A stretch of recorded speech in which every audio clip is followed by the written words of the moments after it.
യും സന്ദേശം നൽകുന്ന ക്രിസ്തുമസ് ആഘോഷത്തിനാണല്ലോ നാം ഇവിടെ ഒത്തുചേർന്നത്. നമ്മുടെ പാപങ്ങളിൽ നിന്ന് നമ്മെ രക്ഷിക്കാനായി ക്രൂശിൽ മരിച്ച് ഉയർത്തെഴുന്നേറ്റ ദൈവപുത്രനായ ക്രിസ്തുയേശുവിന്റെ ജനനത്തിന്റെ ഓർമ്മയാണ് ക്രിസ്തുമസ്.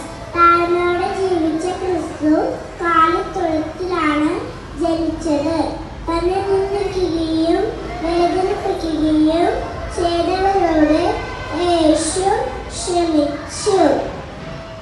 എല്ലാവരും തള്ളിക്കളഞ്ഞ രോഗികളെയും പാപികളെയും ചേർത്ത് പിടിക്കുകയും സ്നേഹിക്കുകയും ചെയ്തു. നമുക്കും പരസ്പരം സ്നേഹിക്കുകയും ക്ഷമിക്കുകയും ചെയ്യാം. ഏവർക്കും ഹൃദയം നിറഞ്ഞ ക്രിസ്തുമസ് ആശംസകൾ.